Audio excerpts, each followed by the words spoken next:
countdown timer because I like it. I like seeing that people are waiting for the stream to start. And I think overall, it is a better way to do the live stream. I'm actually going to just zoom this in a little bit because it zoomed out more. I like, boop. There we go. We are ready to go for the stream today. Right before the stream started, I was getting everything sort of set up. I actually had a tweet come in where somebody was unhappy about something I tweeted in 2024, everyone. So they're going to be very unhappy because I was like, you know what? That would be a great show opener. I actually think that would be a lot of fun to discuss. We're going to bring up the tweet in question, and it is going to be sort of a fun conversation. But before we get to that, first of all, a big hello to Kilik over on Twitch, Crash, Steven, Woodpit, everybody on YouTube. Rachy, good to see you again.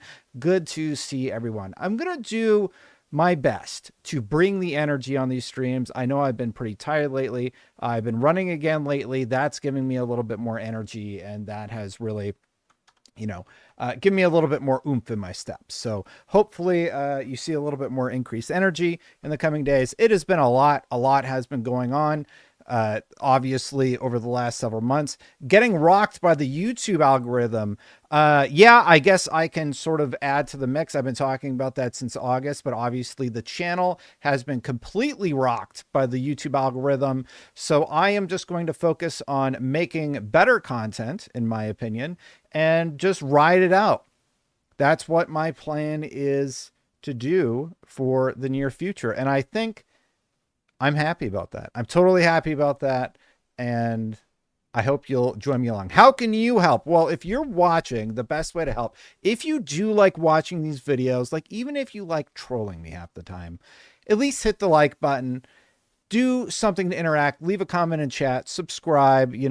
My little subscription button has probably just been going off that whole time, but all of that stuff does help. It tells the YouTube robot, hey, maybe we should give this guy a little bit more suggestion. People like Will Wyndham in chat says, I still watch all of your videos. Thank you so much. We had the interview with the Deadpool VR developers. I filmed that back in Gamescom. That went up, and I queued all of those interviews. Those are going to hit on Saturdays.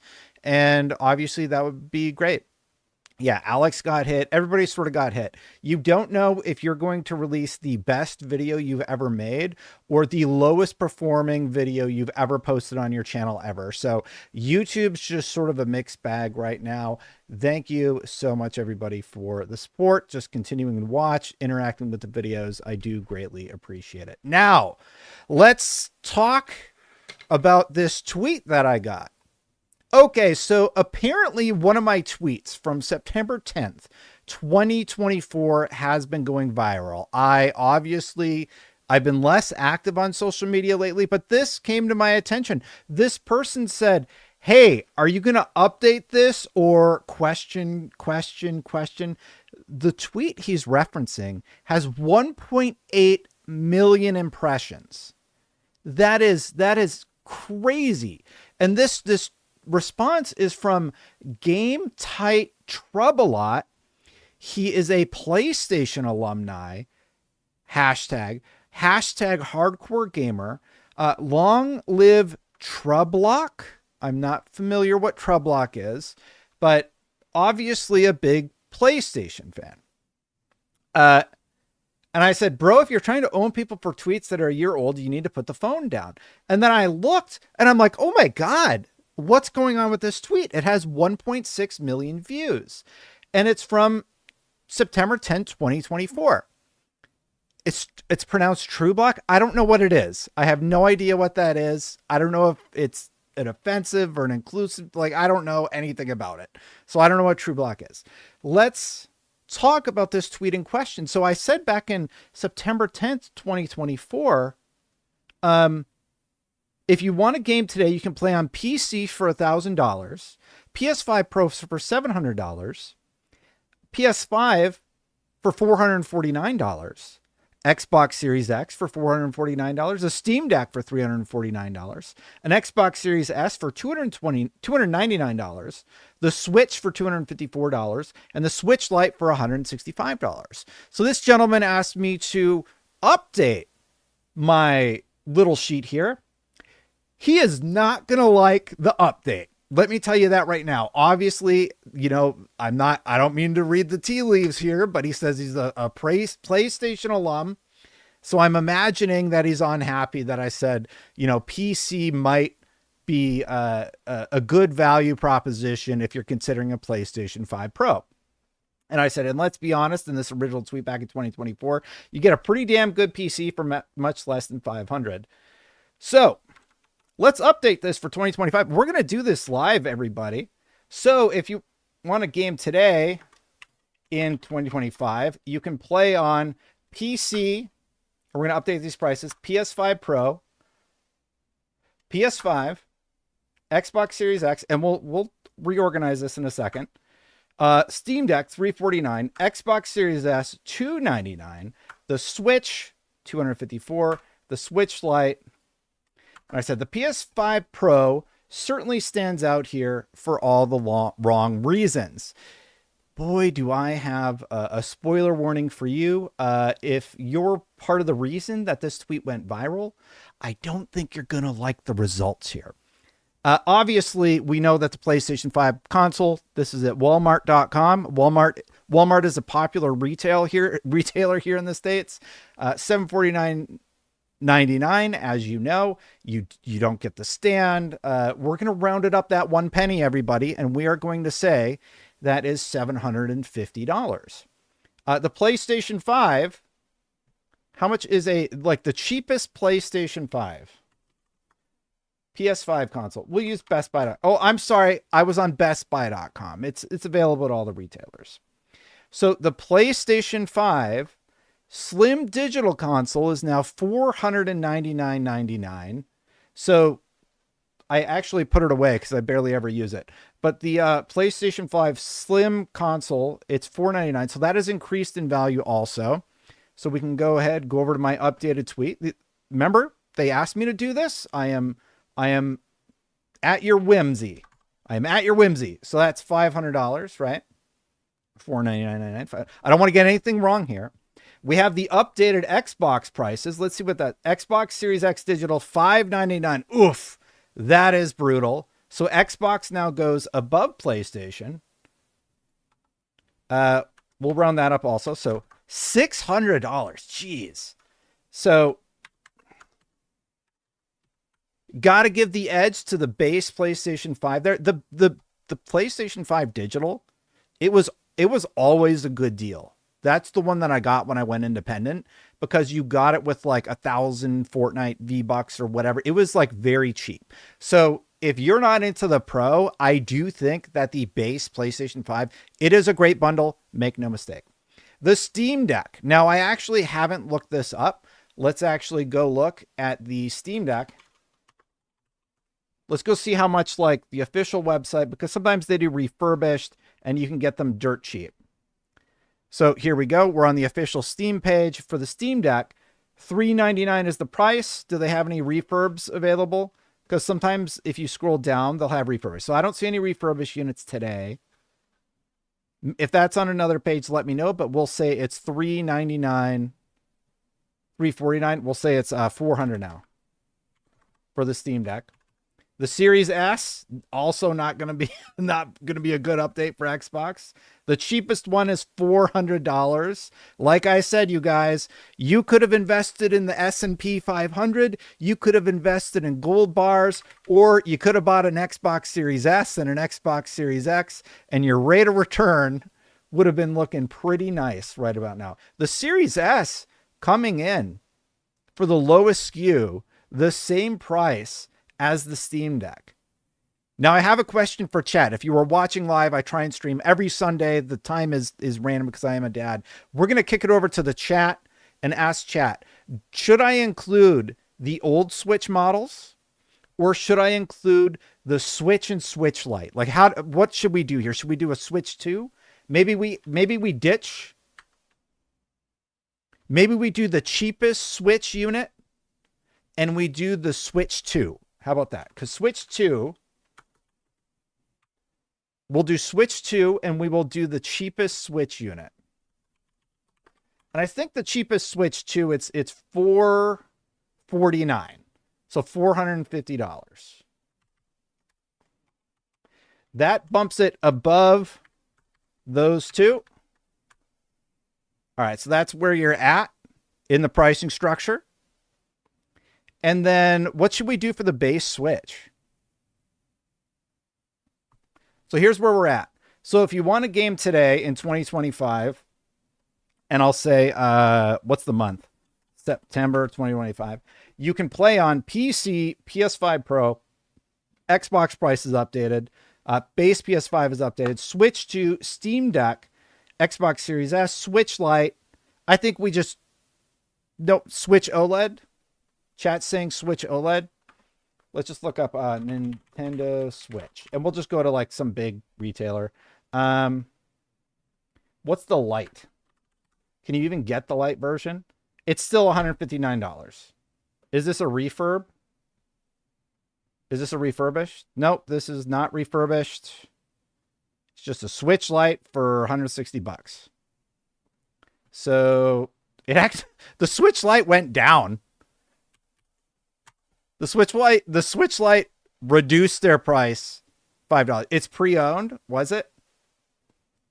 I don't see any indication that it's pre-owned or anything like that. It just says Nintendo Switch. There's no indication that it's pre-owned. Oh, pre-owned. So new is much more expensive. Okay. Well, I don't know. I don't know anybody that's going to get an old Switch unit. Yeah, let's just get rid of the old Switch unit because the Switch 2 has come out in the last year. I don't know. Do we want to include that or should we remove it? Kind of up to chat here. I'll leave it up to you. Nintendo Switch. Like a base Nintendo Switch goes anywhere from $400 for the OLED to $300 for the Zelda version. You can get a Switch Lite at the Micro Center for $229. Yeah, I think we remove it because it's last gen, only current gen stuff. Okay. And then here's the thing. This pricing was based off of a PC build that I had done. And there was all this arguments like, you didn't include a keyboard and mouse. You didn't do this, that, and the other thing. So I was like, oh, okay, well, I'll go update the pricing structure.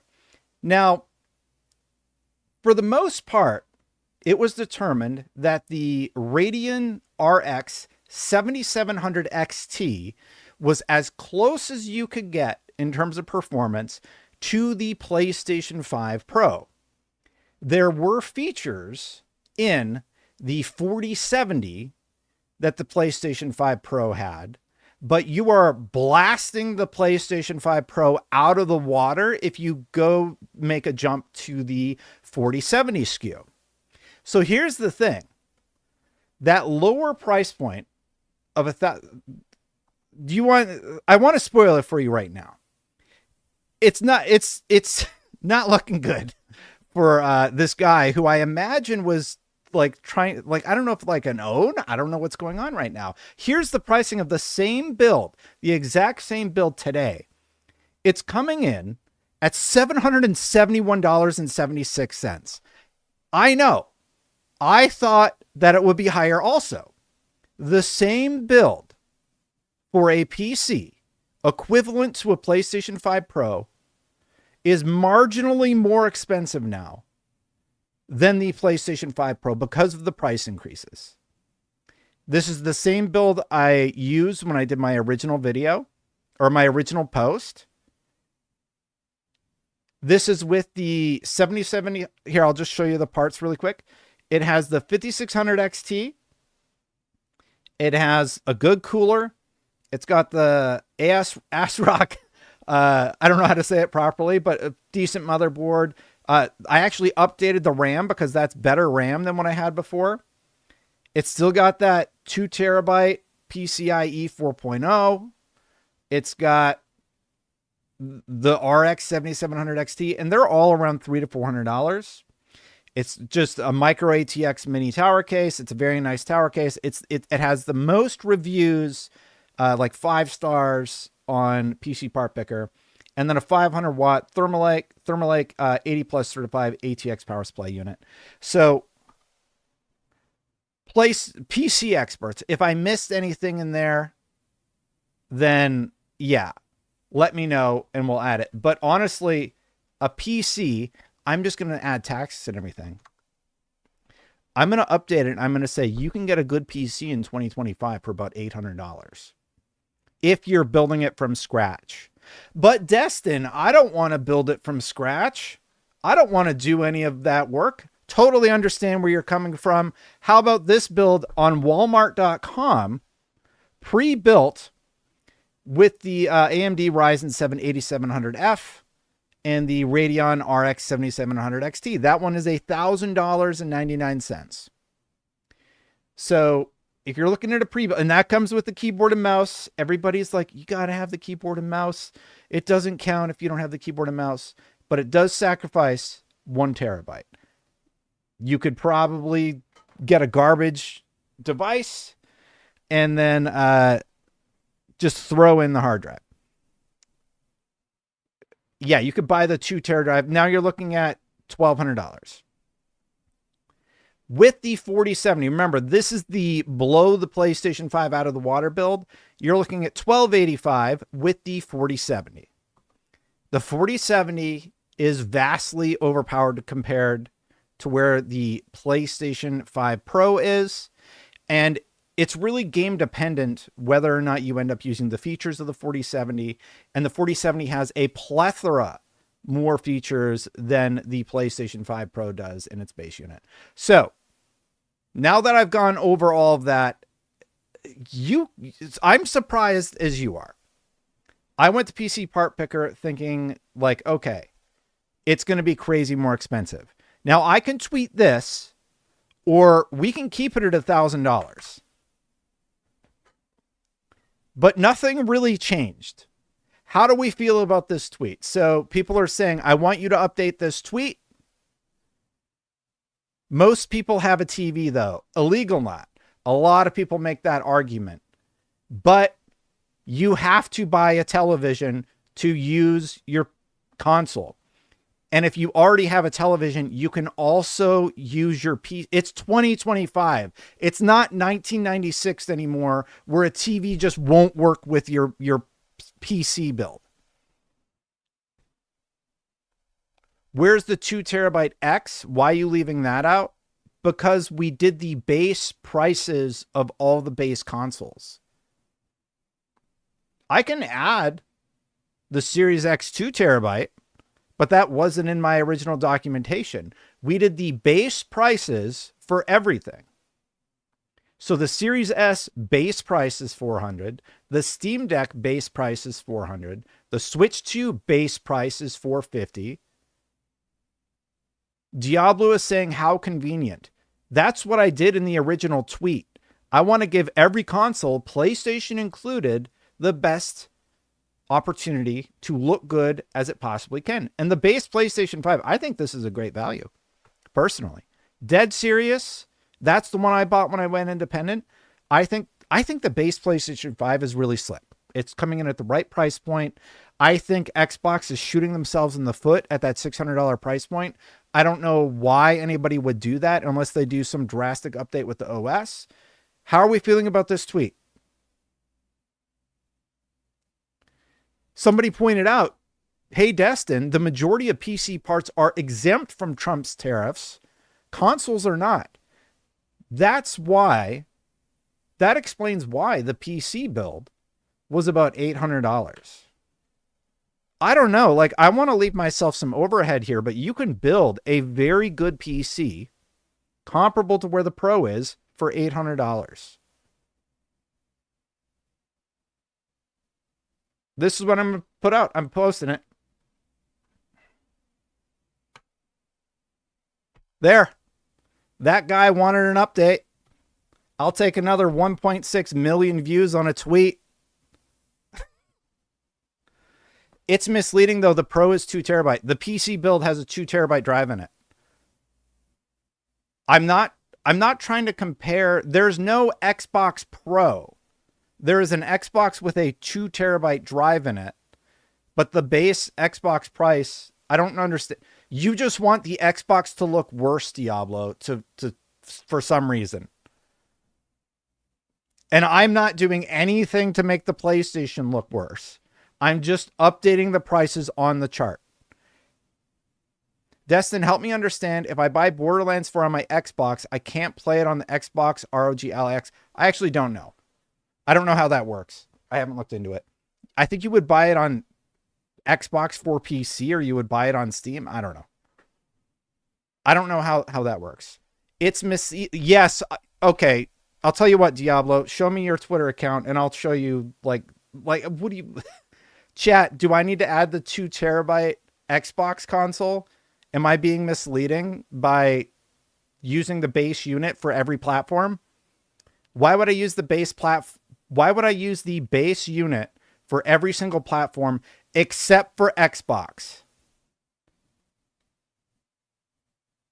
Chat says you're wrong, Diablo. So we're all good. So anyway, yeah, that is the base price for all the platforms, PC included, and that is if you build a PC. I also didn't include you can buy a pre-build for $1,100. I also didn't include that the 4070, which has a few of the features of the PlayStation 5 Pro, would be more expensive. We're talking base prices here. So that's about where we're at with that. User wanted a response. You got your response. I don't know if it's what you were hoping for. I think they were hoping for a little bit more of an own or something on Xbox. I haven't seen why this tweet is blowing up. I don't understand why it's blowing up. It is. Got your response. Hope you're happy. Have a good day, sir. Danny Passion Official says, agreed, $800 PC is possible and performance 130% better than a PlayStation 5 Pro. I build PCs just in case. So Danny is a PC building monster. He builds PCs for $800 that are performing better than a PlayStation 5 Pro in, I would say, most cases. I think the main feature that the 4070 has, it's something to do with ray tracing. Am I correct? So there's no excuse. We were going to talk about the Xbox, so we might as well just go into that. Now, I already made a whole video about the Xbox prices. This stinks. Here's what The Verge reported. Microsoft is raising prices on Xbox consoles in the US again. Great. Xbox console prices are going up in October, making an Xbox Series X $649.99. That's weird. Why did they not include the base unit? The digital 600.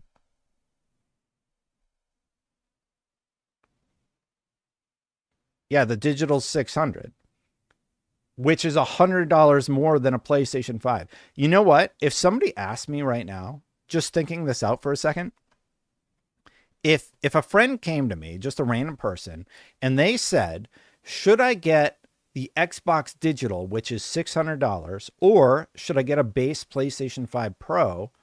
I honestly would tell them to get the PlayStation 5. I think the Xbox console prices are ridiculous. I don't think Xbox has any chance of recouping anything there. We're going to see catastrophic console sales drops, and I think they know that, and I don't think that they care.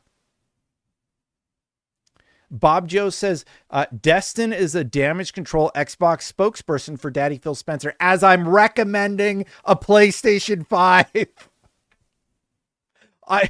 I'm literally recommending a PlayStation 5.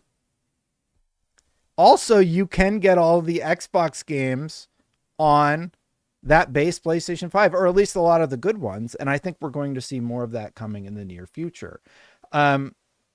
Honestly, though, I would just recommend building a PC. My face is turning red because I'm getting called, I'm getting called out as I'm recommending the competing console. It's just ridiculous to me. Where was I? These prices are nuts, though. There's no way Xbox recoups anything here. The Series S being $399. I remember when I went to Walmart to get the Series, everybody was giving me a hard time because I I didn't test on the Xbox Series S for Metal Gear, so I said, okay, I'll just go buy one, and it was like $400 for the base unit, which was a tough pill to swallow. Now I'm glad I got it because the value increased for my Series S a little bit more. So that was very surprising. But these prices meant the cheapest Xbox Series X you can get now is $600. The cheapest Xbox Series X with a disk drive is $649. And if you want the super special one, it's $800 frickin' dollars. It's $800. That's nuts. There's no way, who's going to go buy an $800 Xbox? Like the PlayStation 5 Pro is equally a luxury item. And I think like if you add the stand, it's also over 800. People aren't going to go buy $800 consoles, I don't think. Period. Like I don't care if it's the Pro or the Xbox. Like I don't know. I don't see it. I think if you were like as a dad, if were going to get my kids a console, I would get them the PlayStation 5 probably. Just thinking on it. Maybe if they really wanted an Xbox, like for some reason my kids are like, Dad, I really want the Xbox console, I would get them the Series S. But at the same time, we have Apple coming out with phones. What's the cheapest Apple phone you can buy now? Everybody's playing on their phones. Like the kid audience, the young audience, they are mostly playing on handhelds and tablets. And they're playing stuff like Roblox, Minecraft, Fortnite, super well optimized games, that gotcha games that run on their tablets and such. Those are like the big earners. So that's where we're left off with all of that. I don't know. That's just sort of my take. Now, Windows Central had an article like, why is the Xbox console price going up? Microsoft faces tough choices. Xbox price hike explained amid tariff pressures. Okay. Let me figure out how that works. This year, the United States government has issued a range of tariffs on different countries with the stated goal of bringing more manufacturing to the United States. In the short term, at the very least, a labor and education gap means that companies will still have to depend on countries like China, Vietnam, India, and other tariff-impacted economies to manufacture products. Microsoft didn't say anything about tariffs, though. Microsoft and other companies have already been forced to increase the prices of their tech products, particularly so if they're heavily dependent on China. That's probably why we saw the initial price increase for Xbox and PlayStation, whose patchwork of tariffs ranges from anywhere between 10% and 40% for various components and other aspects of the overall supply chain. Whether it's storage, chips, or even just circuitry, every aspect of an Xbox Series X and S console has been subjected to a variety of duties based on what's inside the box. Interesting. Putting pressure on manufacturers to increase prices, diversify supply chains, or both in a lot of cases. I think PlayStation deserves a bit of credit here because Hiroki Totoki, not that long ago, said they actually shipped a whole bunch of PlayStation 5 units stateside because they knew that this was not going away. They knew that this was going to be a thing, and they got ahead of it. They've even discussed bringing manufacturing to the United States to get around this. Now, say what you will about PlayStation. I know we have PlayStation fans in chat and we have Xbox fans. I think that is very pro-consumer. PlayStation, for the most part, has made decisions to offset the cost that they have to give to you. Now, they have still increased their console price, which I don't agree with. I don't think that issue should be passed along to you. We do know that the PlayStation 5 is a profitable console, but I do appreciate that they're looking at manufacturing in the United States, and they are looking at shipping consoles to the United States and stockpiling them to get around having to increase the price. So I think that is a good thing personally, and I think that's great. I don't really know what else to say about it. Separately, a lot of people have talked about my original report on the ROG Xbox Ally X. I have to think about the name every time I talk about it. So what happened was somebody sent in some images. We both thought it was the new model.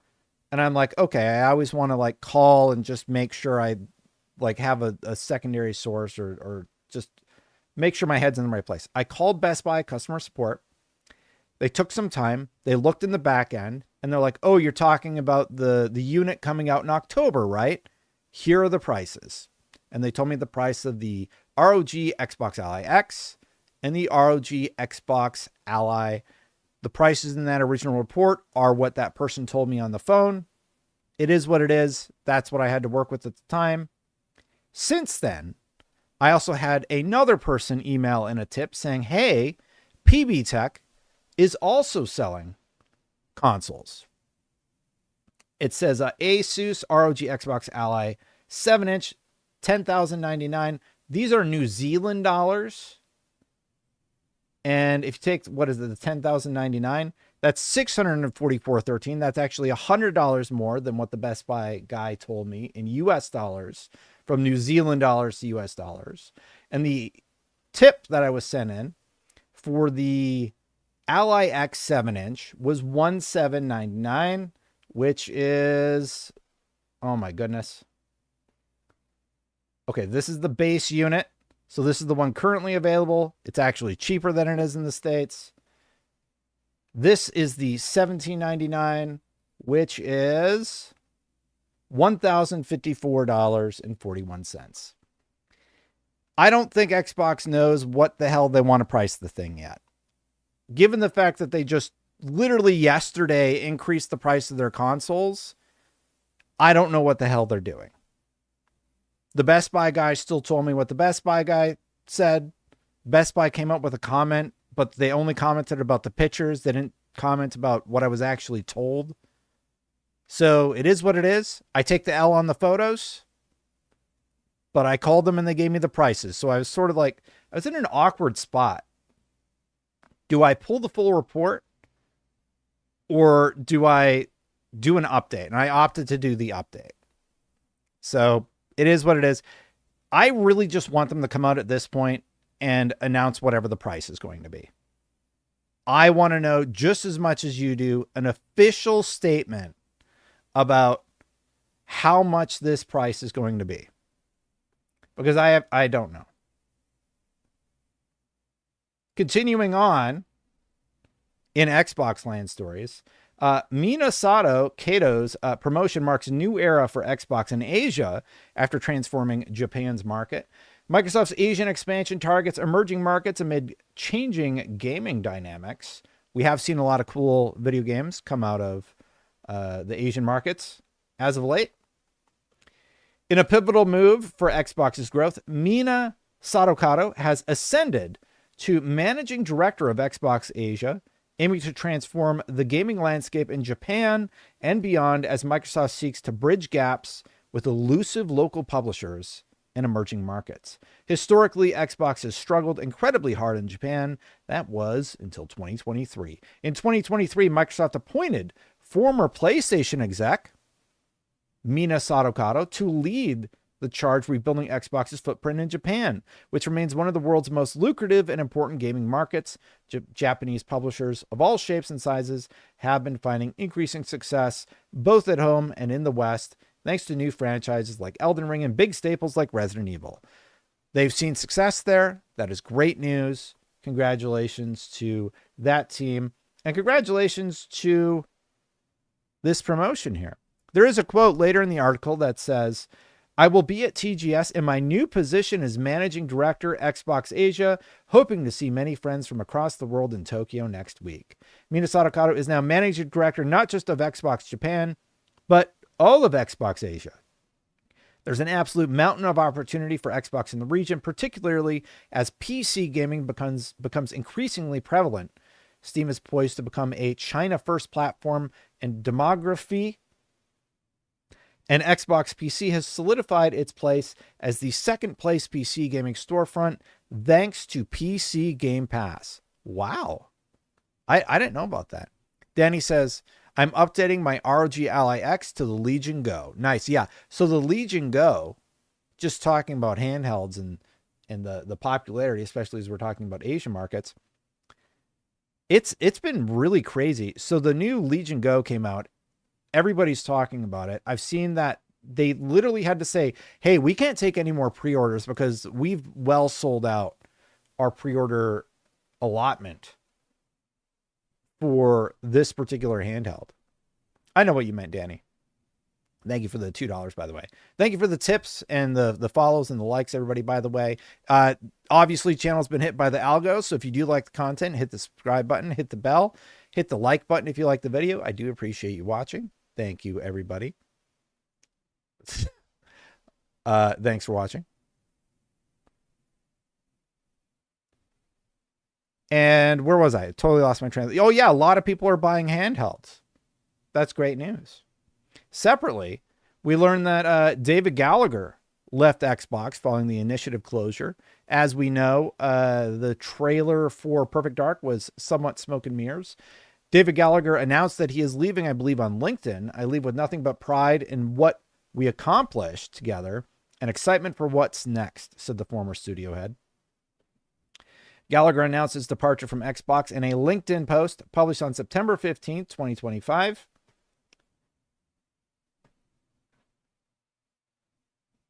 Let's read what let's just go on LinkedIn ourselves, huh? An incredible journey. My time at Xbox has come to a close with the winding down of Perfect Dark and the initiative. I couldn't be prouder of the talented and passionate team I had the privilege to assemble and lead.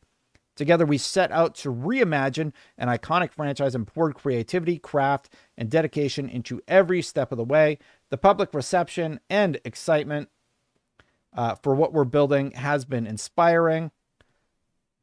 Losing my track of that. Sorry, guys. Poor creativity. All right. I couldn't be prouder of the talented and passionate team I had the privilege to assemble and lead. Together, we set out to reimagine an iconic franchise and pour creativity, craft, and dedication into every step of the way. The public reception and excitement for what we were building has been inspiring and deeply appreciated by all of us. While this chapter is ending sooner than hoped, the spirit, talent, and achievements of the team will live on well beyond the project. I'm grateful to Xbox for the opportunity, to our partners for their support, and to the community for their beliefs in what we were creating.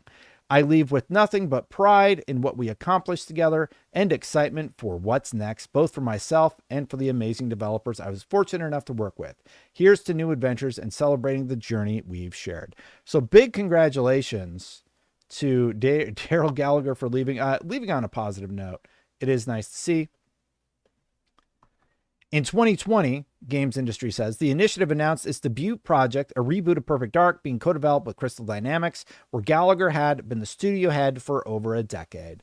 Now, the problem is, I don't think things went smoothly, to put it mildly, with that whole initiative and that whole project. And, you know, Gallagher was at the head of that. It is what it is. That is where we end up winding off his time at the company. And yeah, I don't really know what else to say about it. He left. They had some tech demos, and that's about it. Yeah, they made a trailer for the game. I think that game was not doing great in terms of where they should have been and where they were. It just is what it is. That's sort of my reaction to it. I'm glad he's leaving with positivity. Wish him luck in whatever is next. I don't know. I don't even know what to say about that story. Yeah, it ended. They had several years to build the studio. The studio was in constant turmoil, just based off the VGC reporting that we saw. Lots of turnover. I'd reported on it for years. And then they finally come up with this trailer that was basically proof of concept. I think it got a lot of us excited, myself included. And I'm like, oh, wow. We're actually going to get to see this thing eventually. No, it was cobbled together from concept, basically. You could play parts of it. Sucks to see it go. Another one that a lot of people get sensitive about was Kamiya's Xbox, the canceled Scalebound project. I'm just going to full screen this. Boop. Yeah, the canceled Xbox projects, Scalebound. I have a bit of a hot take about this one. I don't want to hear about Scalebound anymore. I don't care. I don't think it's particularly like it was an Xbox One launch title. I love Kamiya and I like everything Kamiya's made. I'm over Scalebound, y'all. It looked cool. Do we really want to have him start up Scalebound now and spend the next 7 years making it really good and then launching it for the Xbox 2028 or the end of the life cycle of the next console, whatever it is? I think it's just whatever. It could have been different with a Japanese publisher, was the big quote. It could have been different. Former Platinum Games lead Hideki Kamiya says he believes development on the canceled Xbox game Scalebound could have gone differently if the studio had been working with a Japanese publisher due to perceived cultural differences in how they view game creation. That was in an interview with VGC. Look, it was an interesting game. We saw the gameplay on IGN, but for me, I'm so over it, y'all. Was there a playable demo of the game? I actually don't know. Let me hear from you in chat. So, you know, we're streaming live. Do any of you care about Scalebound? Do you even know what Scalebound is? My audience is pretty engaged and involved in the gaming community. Phil Aroni, thank you for the one gift that I do appreciate it. But I'm just, yeah, no. Most people just, I don't even think they know what it is. No. I care more about Sunset Overdrive. No. I feel like we've been hearing about it since the end of the 360 days. Yeah. Danny's into it. Don't care. So Danny Passion is super into it. For me, Danny, I'm just like, it's done. It's gone. I don't know what else is there to say about it. So for me, my whole reaction is just, I'm kind of overhearing about Scalebound. It happened. It's over. I guess you can talk about it in the grander context about canceled Xbox projects over the years because there's been a lot of them. And I do think that is unfortunate. But yeah, Drac doesn't even know what it is. So a lot of people in chat don't even know what this project is, which is nuts. But a lot of people do know what the Xbox Series S is. And you know what? DICE is saying Battlefield 6 development on the Xbox Series S made the whole game better and more stable. DICE focuses on optimization. This is what I'm talking about. When I hear people talking about the Series S and calling it a potato and just complaining about it and how like they can't figure out how to optimize for the Series S, I think it highlights this reliance on frame generation, DLSS, and all of these tools that have allowed games to release unoptimized, buggy, and problematic. Here comes DICE, here comes EA, the Battlefield 6 team, and they were like, you know what? We were up for the challenge of the Xbox Series S, and at the end of the day, it made all the platforms better. That's great messaging. I don't care how you feel about the Series S. The Series S is pretty close to what a Steam Deck is, and everybody's optimizing for the Steam Deck already. I think that development teams should take the extra time to figure out how to optimize for all SKUs. You're talking about like, if you include the series, the Steam Deck and the Series S together, you're talking about optimizing for something like 15 million users, maybe 20. We're just guessing based off console sales. Let's say it's 50-50 Series X, Series S in terms of console sales. It's about 15 million users on the S. And then you got 4 or 5 million over on the Steam Deck. So you're talking about something like 20 million potential customers. I think it's well worth optimizing your games. And let's take the Series S out of the equation. I think game creators really need to have a renewed focus on optimizing their products. We're going to talk about the Randy Pitchford tweet here in a second. I think it's just crazy unhinged to be yelling at your customer base to build your own game and optimize it. I do not agree about that. I think it's great that they're optimizing their game. Let's read more from Windows Central and what Windows Central had to say about it. Danny Passion says Battlefield 6 cannot come out soon enough. Don't care about SB. Yeah, there's been a lot of talk about certain things with relation to Battlefield 6, about how you can't play certain things the way that you want or whatever. I don't care. I think Battlefield 6 is going to be hype. Kotaku recently sat down with DICE developers of Battlefield 6 for a discussion on the various console ports being released for the title. The technical director of Battlefield 6, Christian Bull, said, I will say that the biggest thing we did that was a challenge for us was memory. Xbox Series S does have less memory than even our mid-spec PC. And so there was a point, I want to say, 6 to 12 months ago, where we kind of realized that a lot of our levels were crashing on Xbox Series S. After reviewing the code and optimizing specific aspects of Battlefield 6 and the Frostbite engine, Bull stated that the process made the whole game better and more stable, which all players will get to experience.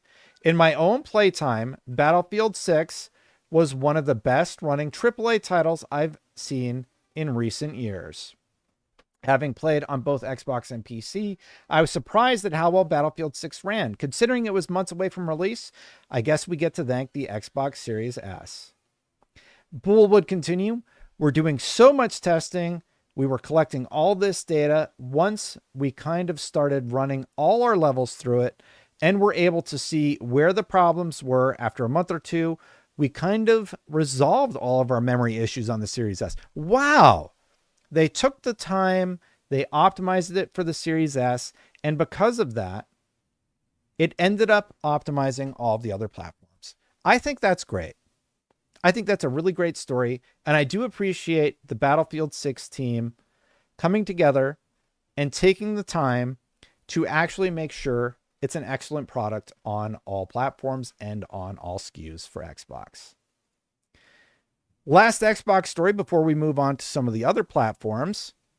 We're going to be talking about Tokyo Game Show. Just a real quick recap. One of the big questions I've had and many others have had is, when in the world are we going to find out the price of this new handheld?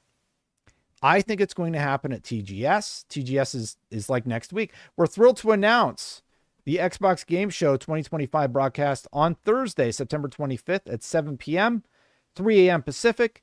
This year's show will feature titles from our creative teams alongside exciting updates from our partners in Japan, across Asia, and around the world. We know players around the world delight in Japan-inspired content and games developed in Asia, and we can't wait to connect with players across the globe to show off the incredible talent and creativity behind upcoming games coming to Xbox. Now, I wonder if with the announcement of that other person being promoted for Xbox, and the fact that we don't have the price of this unit yet, and the fact that PC Game Pass has been very popular in Asia markets, if this is a very smart strategy for Xbox. I think it is understandable that they would delay it this long, but I do wonder if it will have a negative impact given how close we are to launch. We're like 3 weeks away from launch. I think it's way too close in terms of timing to be doing something like this.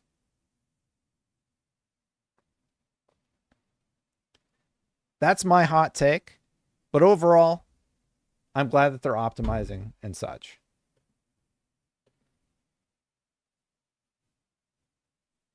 Moving over to, I might have to stop. The kids are going nuts. I'm going to take 5 seconds and go say hi to the kids. I'll be right back.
Hey, Destin, why why don't you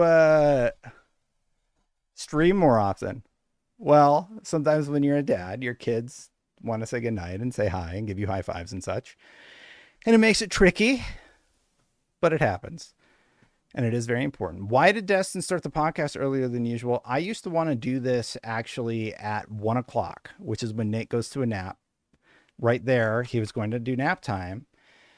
And he wanted his dad because I usually put him down for his nap. So that's why I had to step away. I am like super hot. My office is like super hot today. I'm going to turn the fan up. Anyway, a good break point. We were about to go over to PlayStation anyway. So going over to PlayStation, let's talk about Ghost of Yotei a little bit. Ghost of Yotei's very reasonable dev budget on par with predecessor. Sammy Barker is saying that in an era where blockbuster open world games cost unfathomable sums of money, Ghost of Yotei looks like it'll be a profitable endeavor for developer Sucker Punch. Speaking in an interview with GameFile, Paywalled boss Brian Fleming explained that the sequel had a similar development budget to its predecessor. We know Ghost of Tsushima cost around $60 million to make, so it's fair to assume its follow-up is in the same ballpark.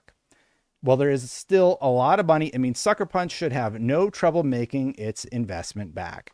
Now, here's the interesting thing about Ghost of Yotei.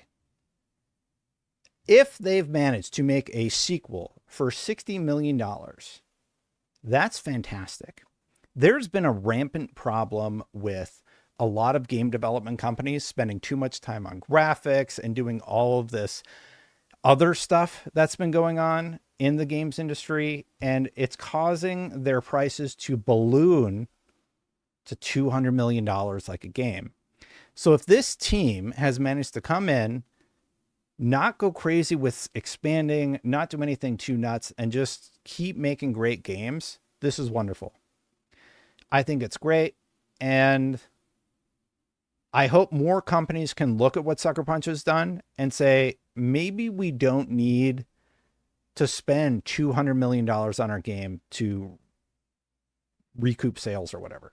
I think there needs to be more of a focus on optimization like the Battlefield 6 team is doing, and other things of the sort.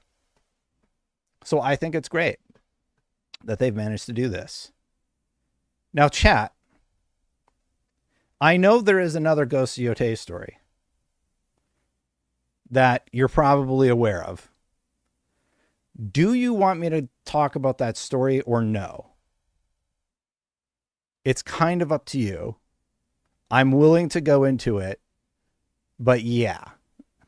It gets kind of messy, obviously, and uncomfortable to talk about for some people.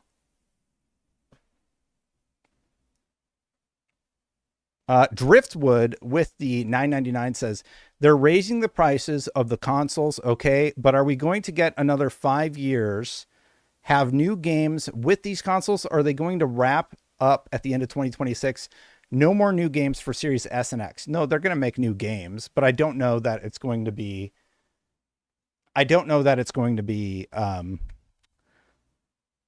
like, they're not just going to stop making games, Driftwood. I think they're going to keep going. The other story, it's a little political. Everybody who watches me knows I don't like to get into politics. This is a gaming channel. I like to talk about gaming. But this is an instance where it was a big story. Everybody was sort of talking about it. So I'll just tell you what happened. This developer, this was all over the internet, right? This developer who goes by the name of Drew said, if standing, oh, wait. I gotta give you the context here. Okay. Let me try and set up context here. As you may have heard, there was a murder that took place at a college campus. It was this person by the name of Charlie Kirk. He was shot. There have been a lot of reactions and opinions online about what took place. My reaction is I think murder is bad. That is my stance. I don't like anybody being murdered, period. It's very sad. It's a sad story. This person said, I hope the shooter's name is Mario so that Luigi knows his bro got his back. And they followed it up with a tweet saying, if standing up against fascism is what cost me my dream job I held for 10 years, I would do it again 100 times stronger. So they're talking about standing up against fascism. And a lot of people are online have said that this was a joke, but then they said that they're standing up against fascism. So anyway, Sucker Punch actually gave Stephen Totilo a response.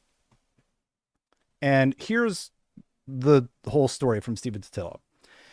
This interview had long been scheduled for Monday, but a few days before we conducted it, Sucker Punch was in the news for an entirely unexpected reason.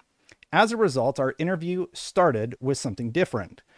On September 10th, the famous controversial conservative activist Charlie Kirk was assassinated while speaking at a college in Utah.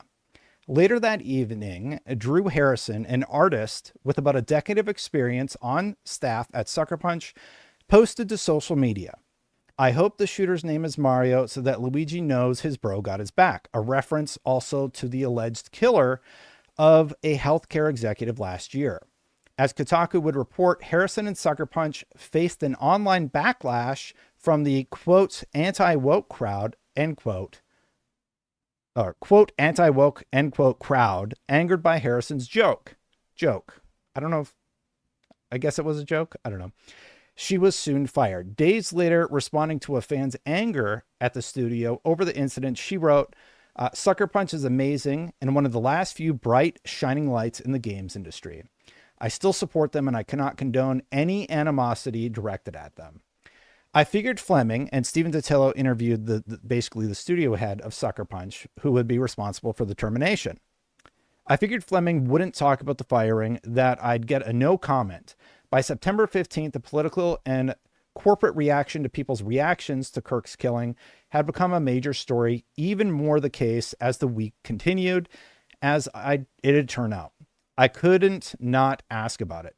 The facts are accurate, Fleming told me. Drew's no longer an employee here. I think we're aligned as a studio that celebrating of making light of someone's murder is a deal breaker for us, and we condemn that, kind of in no uncertain terms. That's sort of our studio, and that's kind of where we are. I said I was curious how you weigh a person's 10-year run at a studio against a social media post, but a rep for Sony, who was present at the interview, that's normal, said they wouldn't be commenting further.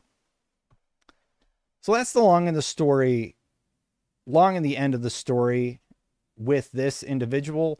They go by the name of Drew. They also said, I think their video with Sapporo, I don't know what this was, but they had tweeted about this Sapporo ad that came out like around the same time all of this happened. I think that's been pulled.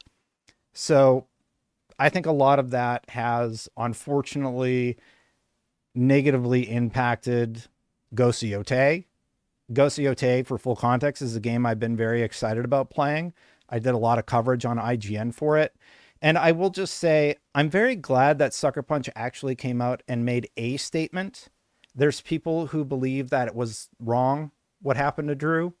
There's people who believe that it's justified. The studio came out and made their stance very clear. And I do appreciate that. I appreciate that they came out and they said something, because for so long it was left. And we've seen a lot of this online. It's been a very touchy, controversial subject for a lot of people. And to be clear, here's my stance on it. I don't like murder, period. I don't care where it happens. It's bad. And I don't think it should be celebrated. And, yeah, that's where I stand on the whole topic. I guess we can move to Nintendo now. Do we want to talk about that anymore? How would I end poverty? What are you talking about, Shinzo? Not Sony or Sucker Punch's fault. Drew. Yeah, it's on Drew. Yeah, I don't really want to get into the politics of it, but it's a thing that happened. It happened because of the shooting, and it's a delicate subject, right? So no, I'm not happy about anything that's happened. I'm not going to celebrate anything. Certainly not going to do a TikTok dance I find that sort of reaction very disturbing, but that's the long and the short of what I think I'm going to say about it. I didn't script that. Murder's bad, y'all. It's not good. Let's move on. Let's talk about Nintendo firing people. A little bit of a lighter subject. A bunch of people are getting fired at Nintendo. Nintendo of America outsourcing customer service positions releases hundreds of contracts. This is from Go Nintendo. I freelanced for Go Nintendo way back in the day. Your call has been disconnected. According to a new report from IGN, Go Nintendo's actually quoting IGN. Nintendo of America has let go of hundreds of contractors who were part of the company's customer support services, instead deciding to outsource the position to employees in South America. According to several unnamed sources close to the matter, the transition process isn't going smoothly, with language barriers and poor communications overall causing quite a struggle, in getting the outsourced customer service up and running. Previously, Nintendo had been hiring contracted employees in the US for 11 months at a time, then letting them go, only to rehire them a couple of months later. This was done so that Nintendo could get around a law that requires Nintendo to hire workers full-time if they were there for a year or more. This means the contracted staff Nintendo is now releasing were expertly trained for the positions and have been doing their jobs for years on end. A rough estimate says Nintendo is ending the contract of 200 workers to go with an outsourced solution. These contractors were told of the move through their respective agencies rather than Nintendo themselves, and Nintendo didn't offer any direct explanation or apology for the situation. I have long said that PlayStation is one of those companies where it is nice to see that you can work there, that you can have a reasonable salary, you can feel comfortable about your job, and then this happens. Now we can actually say that every single company, not just in gaming but beyond, has been drastically impacted by whatever is going on. I don't have the answers as to what has been happening with all of the layoffs just across the board. It's in tech, it's in video games, it's in media, it's everywhere. It just feels like money is tight across the board. And unfortunately, that pendulum has finally swung and hit Nintendo. Nintendo did release a reply. While we have nothing to announce about our internal business activities, the claims shared with IGN include inaccurate information. At Nintendo of America, we are extremely thankful to have partnered with several companies and their talented contractors over the years to deliver high-quality customer service experiences. We continue to evolve and expand our customer service model with external partners that have deep experience in all of the markets we serve across the Americas. This approach allows us to support the full scope of our customer service mission in both North America and our growing Latin American markets, and better scale to seasonal needs for consistent support. As always, our top priority is to provide excellent customer support, and we are pleased that customer satisfaction with the service provided by all our partners remains positive. Well, I don't know. A little bit of conflicting reporting. It does seem like Nintendo is saving face there, but obviously you are going to save money if you outsource to Southern America and you're able to build a call center there. That's why a lot of call centers are not always based in the States. They're all over the world. And unfortunately, this has impacted 200 employees at Nintendo, no matter how you cut it. So 200 of those roles have been eliminated. I don't believe Nintendo is refuting that, but they are basically saying that they believe they are going to be able to retain the level of quality that they've offered their entirety of time being in business. We'll see. I've never used Nintendo support for anything, but lots of layoffs in terms of where Nintendo is coming from. That hurts. That obviously probably stings for a lot of people who work there. Thank you to 17 viewers over on Twitch, by the way. Microsoft posted a statement saying they are looking into it, but nothing else happened after that. Oh, yeah, yeah, yeah. Well, I'll update that story. If it ends up being a thing, I'll update it. Um, but yeah, so that's where we're at with that one. General industry stuff. Where am I at here, guys? I need a second. I'm a little all over the place here. Let me find where I was at, because I know one of the stories I wanted to go into. Oh, I skipped a PlayStation story. Dang it. I skipped two PlayStation stories. All right, we're going to go back to PlayStation here in just a second. I actually want to do some preview discussion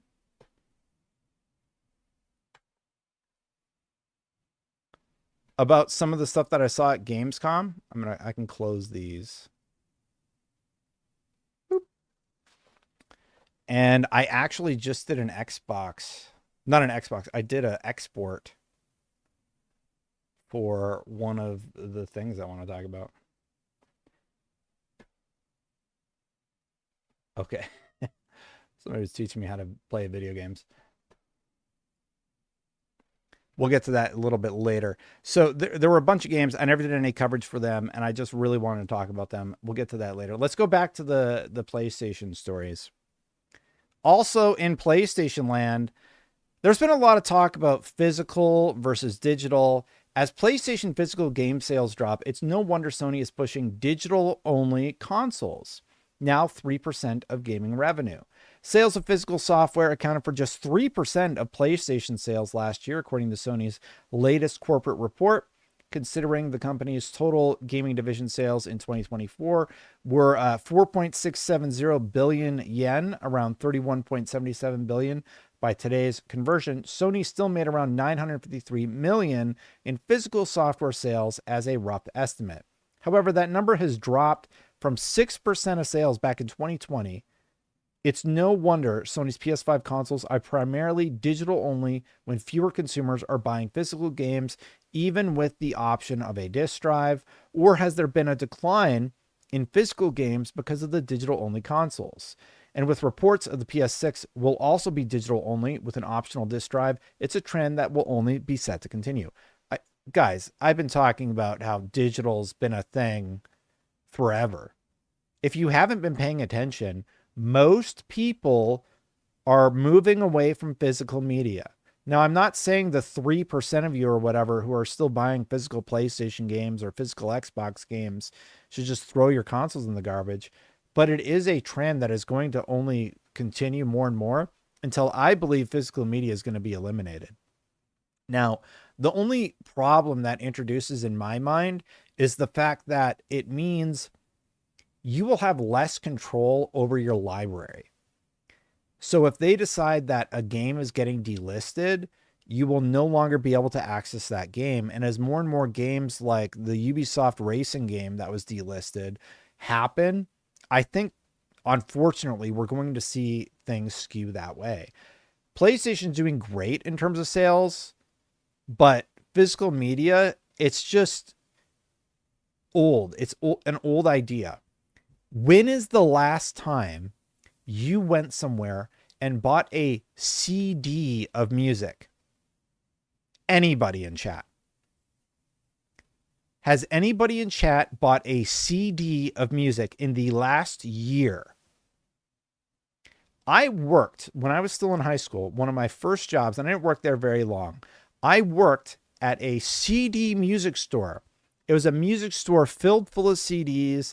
They had some guitars and such. Oh my God, somebody actually bought a CD? Vinyl? Vinyl is sort of like specialized. I don't know. I can't believe, I'm honestly shocked. I get vinyl. Vinyl makes sense. Some people are literally asking, what is a CD? And I don't think they're doing it ironically. I think they actually don't know what a CD is. A CD, it's a disc, like it's a round disc, and I'm sorry if I'm being rude, and you could put it into a CD player, and then you would be able to play music from musicians. I haven't seen CD players on sale for years. I haven't seen anybody buy a CD. I don't even know where I could go get a CD today. I think this sort of thing is exactly what's happening in the games industry. And I think eventually it's just going to get phased out. I think the iPod basically killed the CD industry.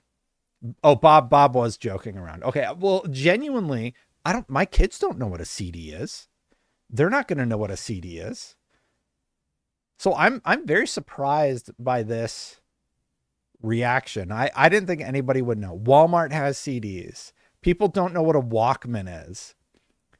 Yeah, here's how old I am.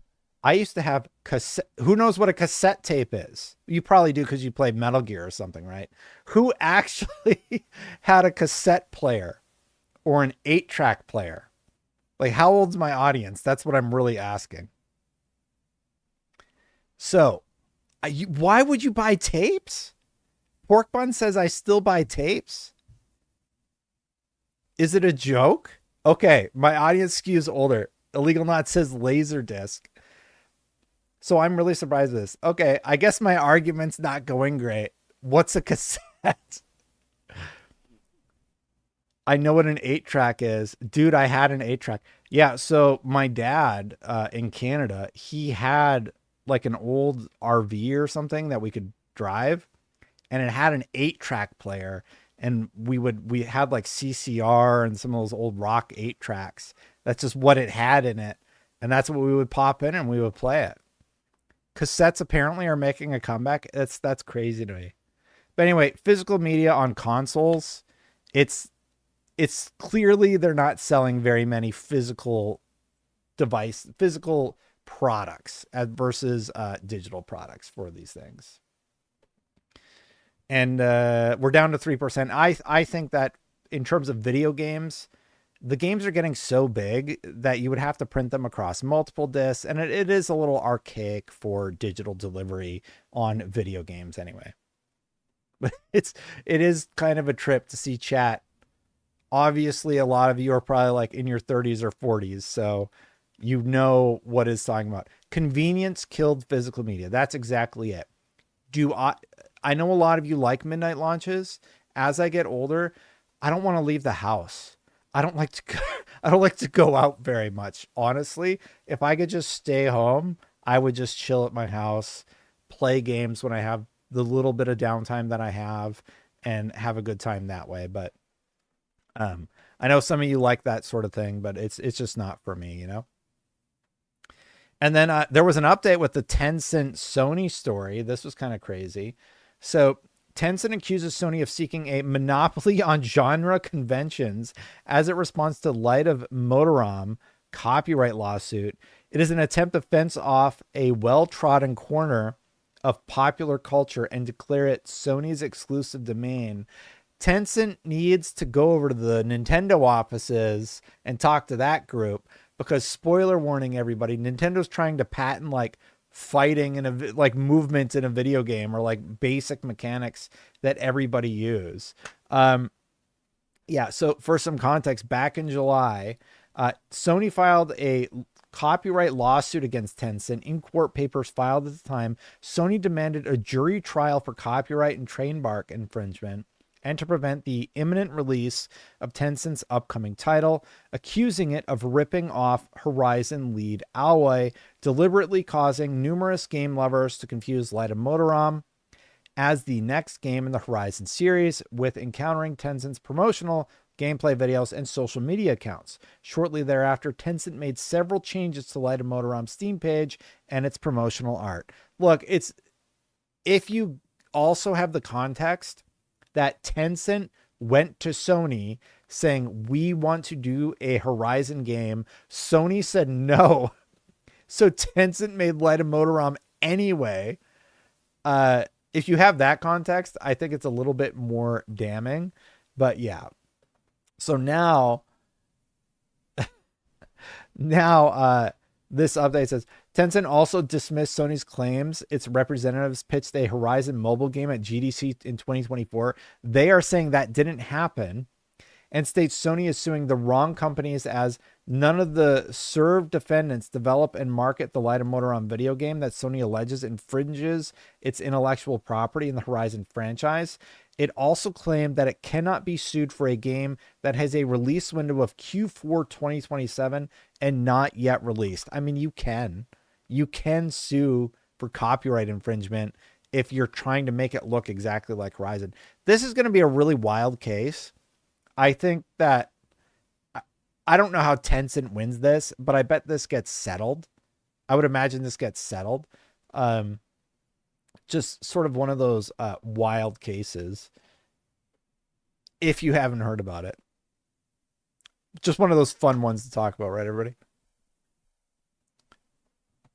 We're doing good on concurrence. We'll keep going.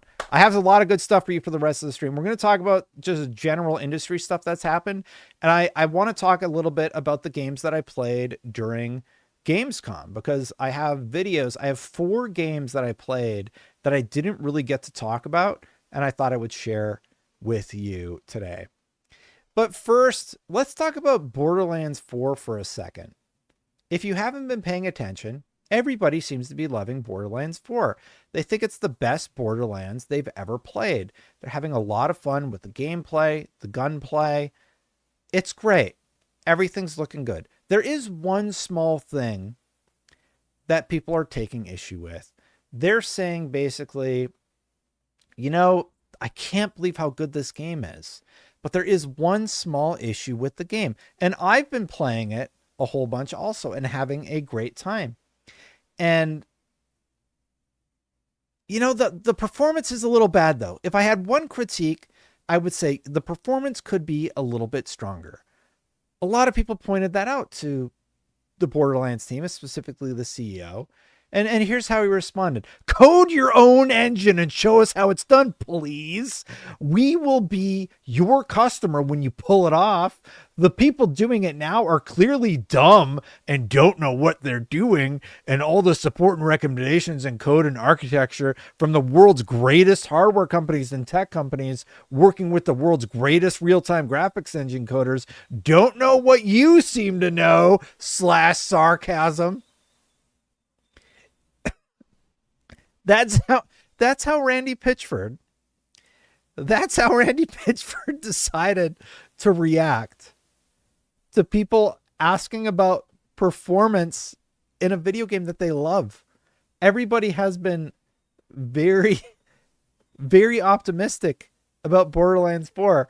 It is wild. It's such a weird thing to crash out over. And everybody, yeah, most people are calling this a wild crash out. LD said, Randy, it took days to get your game to a state I could tolerate playing it. I enjoy Borderlands. I don't enjoy being told or having to use DLSS or things like it. And frame gen, it's not real. It's not great. Anyway, even with my best setup, the game plays poorly unless you concede delayed inputs. Aiming with delayed inputs when you have weak spots on enemies doesn't feel great. The game plays best on my workstation. Even then, to break 60 FPS, it requires frame generation. This is not a AAA. This is a customer messaging Randy. This is not a AAA feeling as a customer. Almost $100. Would you be happy buying a vehicle and finding out the only way you can get to 60 miles per hour is by wearing drunk goggles? Would you be happy? How do you think Randy Pitchford respond to it? I think this one's a little bit better. You can do whatever you want. The game is the game. Please get a refund from Steam if you aren't happy with it. You made an analogy to a vehicle. I would not put a Ferrari engine in a monster truck and expect it to drive like a Ferrari. If you tell me about your specification, I can help you optimize your performance. I'm sorry you don't like being told to use DLSS, but that is the way. If you're not happy using the tools available to you to improve frame rate, and you're not happy with the frame rate you have, you should play a different game. What the? What are you doing, Randy? All Randy Pitchford had to do is say, I'm sorry that's your experience. We hear you. We are working on it. It is a top priority. Hopefully we have an update for you soon. Very simple response. You know what you don't say? Get a refund and play a different game. He continues, the game is awesome and it is designed to be just fine of an experience at 30 FPS and feel great at 60. We also have provided a lot of options for you to make different trade-offs between frame rate, resolution, and graphic features than we would make, and we encourage you to use those tools to optimize your taste. Would you like help tuning your experience better to your liking? LD says, you haven't played this on PC, have you? Here's the compounding thing about that. It also starts getting worse the more you play it. Digital Foundry has a whole breakdown about performance on this thing. It's all over the place. And it's a great game, but performance is out of whack. If you knew there were some performance issues, and on console, there are more issues. Now, Randy made a claim that, oh, you just have a garbage computer. So that's why it's running bad. Every PC gamer must accept the reality of the relationship between their hardware and what the software they are running is doing. The main contention PC gamers have, says Community Notes, is the game is poorly optimized. A recent video by Digital Foundry will explain. Possessing the latest hardware does mitigate the poor optimization to a great degree, but it doesn't erase the fact that it's poorly optimized. We have made an amazing and fun, huge looter shooter campaign game. The game is pretty damn optimal, which means the software is doing what we want without wasteful cycles on bad process. Bro, it's not accurate. Like, he doesn't have to say all this. I don't get it. We're working on optimization. All you got to say is that you're working on optimization. That's all we want to hear. And then Paul Tassi, a friend of mine, he reacted to this. Randy is now doing personal tech support for Twitter users and recommending 4x frame gen for a 5080 and telling them to turn off fog, which is literally not an option in the game. Oops, you are correct. The bottom setting for fog is low, not off. The mistake was innocent and there's a story behind it, but I think it's more fun for you to skewer me over it. Reducing the volumetric fog option will increase FPS for most configurations with a 5080. Randy, just stop, dude. This is nuts. It's fun. It's fun, but it's I don't know what he's doing. Literally all he had to do is say, we're working on it. We're working on it, and then go from there. I don't think he needed to have all of these comments. And here's the thing, at the end of the day, I think that Borderlands is a great game. I think Borderlands is awesome. Drax says, I literally just got a refund from my digital purchase for Borderlands 4 on Xbox today. When they fix/patch it and it goes on sale, I'll buy it again. This is bad PR for Borderlands. Everybody's celebrating Borderlands 4. I've played a bit of it. I'm having an okay time with it so far. I need to get more time in.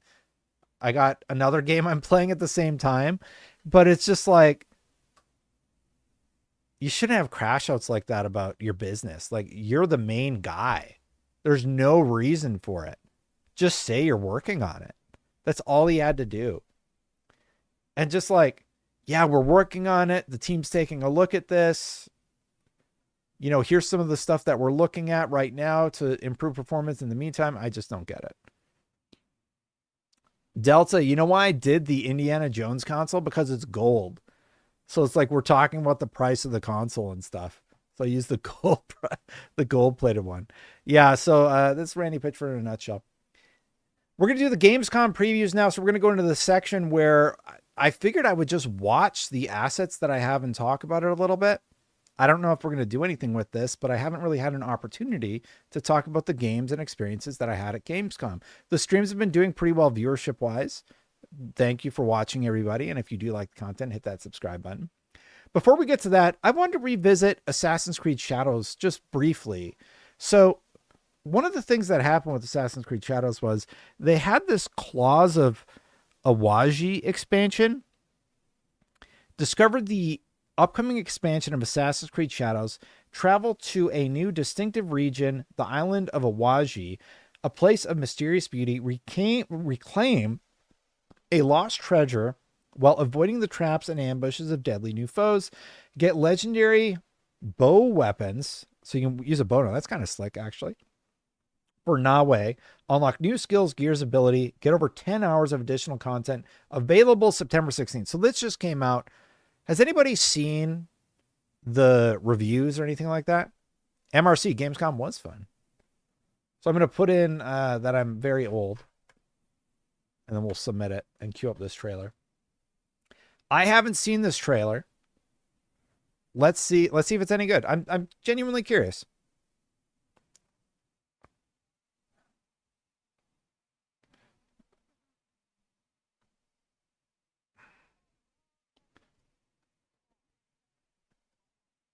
Big story of Awaji Island and the greedy shinobi who visited its shores. Okay. Like an Onryo, she stalked the land, and darkness followed in her wake. And so, just real quick, I'm going to be interrupting the trailer. I'll link to it if you want to watch it without interruption. So go do that, and then you can watch my commentary. I think Nawe was the far superior character to focus on in Ghost Yote. I did not like the split protagonist system. I think there were aspects of Yasuke's story that was pretty fun to explore. But I'm not sure how I feel about this big update. I don't know if this is like going to compel me to jump back in. Until I saw the bow, I am sort of curious about the bow. Did I say Ghost Yote? I meant to say Assassin's Creed Shadows. If I said Ghost Yote, I meant to say Assassin's Creed Shadows. Let's continue watching. treacherous shinobi was locked away forevermore. The shinobi, could she be my mother? If Tsuyu is here, I hope I'm not too late. This looks great. Tell me where the shinobi is or I will take your head. Naue. My Naue. I'm here to save you. A long lost daughter, desperate to earn her mother. That didn't look good. Look at this lightning strike to again. earn her mother's love. No. I'm here to save you. A long lost daughter. This looks not great. Like these textures on the cloth and stuff. I don't think this looks great. I meant Assassin's Creed Shadows, everybody. Please stop owning me in the comments for making a mistake. Yeah, I don't know. I don't think that looks very good. I don't know. Whatever. Desperate to earn her mother's love, no matter the risk. I don't think so.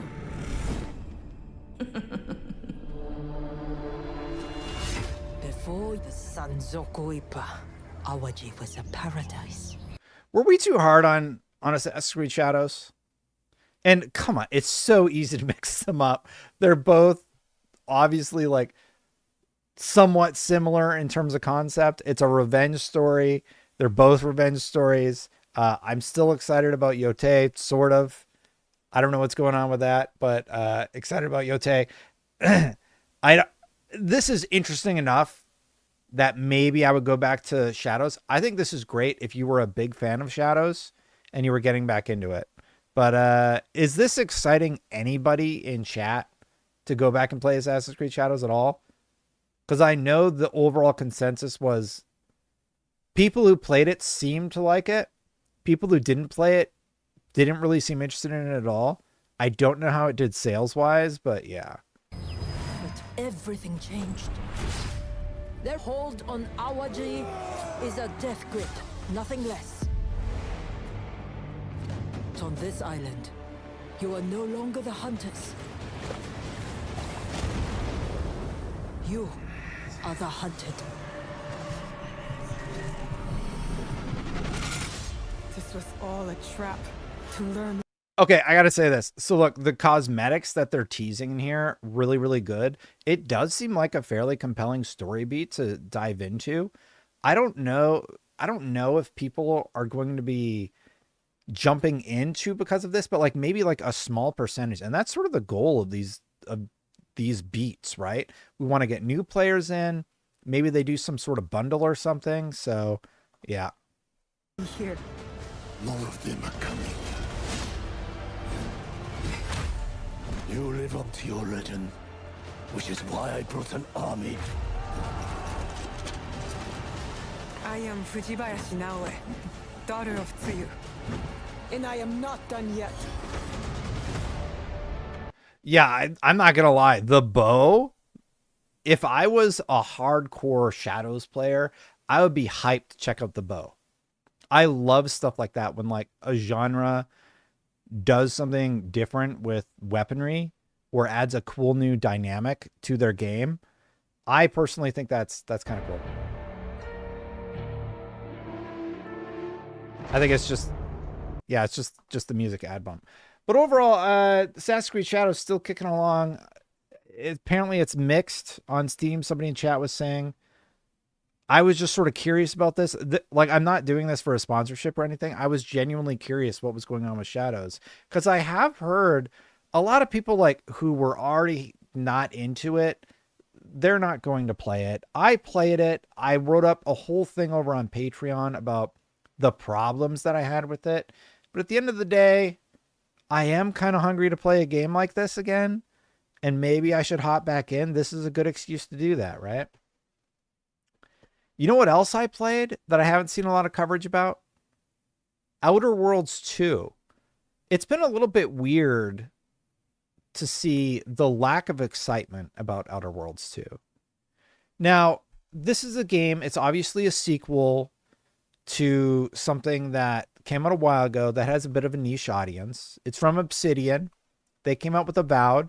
The people who played Avowed really like Avowed. I think they thought it was a pretty solid game from Obsidian. And now their next big game is Outer Worlds 2. And I just wanted to share a few of my thoughts on it really quick, because this is footage where I played and captured actually at Gamescom. And I don't know what I'm allowed to show, and I'm not. I probably should have brought up the embargo sheet. I hope this isn't embargo breaking. So I just made sort of like a whatever character at the beginning, right? And I hop in, and I have to say this. I actually think Outer Worlds 2 was a lot of fun. What I played, it just felt very Obsidian. It felt very Fallout. And I was able to just very quickly jump into it and start playing, enjoy the story beats, enjoy being like a evil character to the other players in the map. And we played on like not monster machines, but like the game looks pretty good. If you're into these sort of games where there's a lot of dialogue, a lot of talking, I think it's looking quite good. And I think anybody who's expressed any interest in Outer Worlds 2, I think you're going to end up being pleasantly surprised. So I'm recording this live if you end up watching the VOD or whatever, but chat, how many of you are excited about Outer Worlds 2, not Overwatch 2, Outer Worlds 2 after playing the first one, or if you're a newcomer? One piece of context I should offer is that I didn't play a ton of the first Outer Worlds. I think I played through the intro and I did some stuff on the planet. I did the first stealth mission or whatever. I enjoy the humor. You do not need to play a single second of the original Outer Worlds. You could just jump right into 2. It has its own story path and its own story trajectory that has nothing to do with the original. So a lot of people in chat are saying, I haven't played the first. I don't think it'll sell well. I'll buy it on sale, to be honest. I like the first one. That's great news. I think this is going to be a very fun game. The shooting feels great. The storytelling aspects feel great. I hadn't been really following the coverage on it, but I is so happy that I ended up taking this demo and going and I went and played the game. They have you do some super basic stuff at the beginning. And then I'm going to just find the combat section here because it's stealth based at the start, right? Here's a little bit of the combat here. So you can go in and it's trying to teach you how time dilation works, how everything works. And you have to remember, they originally announced this at 80 and they dropped it to 70. It is going to be on Game Pass day one. And yeah, this is just a quick look at combat. I can turn on the audio too. I think I got my audio adjusted. So I think that I'm not the best FPS gamer in the world or anything like that, but the shooting feels really good. And it's very intuitive in terms of, if you've ever played a Fallout game or an Obsidian game, period, you're going to be able to jump into Outer Worlds 2. I don't know why I'm saying all the wrong names today. You're going to be able to jump into Outer Worlds 2 and be zipping around. Like, it felt like I played this game for 100 hours, just jumping into it. And it took a little bit of learning, but it's very easy to pick up and play. So that aspect I very much enjoyed. And I think that the humor also in the game definitely shined through. That is a big plus for these Obsidian games. And there was a mission where you have to do some stuff with, I don't really remember what the mission was. You had to go sabotage something or something like that. So you kind of go into this computer center and then you sabotage it. And you can either use the manual, or if you spec correctly, obviously you can hack it. So you go in, you do this, you set up all the alarms, you fight all the bad guys. I didn't actually use any of the tools. If you look on the lower right here, let's see if I can do this one. If you look on the lower right, let's see here, of the menu here, you can see you have all of these tools over here. And I never actually used any of that stuff. But I used stealth and I used the core mechanics that I always use in these type of games. Had a really, really good time. I think it's going to be very, very unfortunate if this game comes out and nobody plays it. But I think it's going to be... Don't pay attention to all my gameplay, okay? I think it's going to be more because the market just feels so oversaturated right now. I am so overwhelmed with options in 2025 in terms of how many games are available.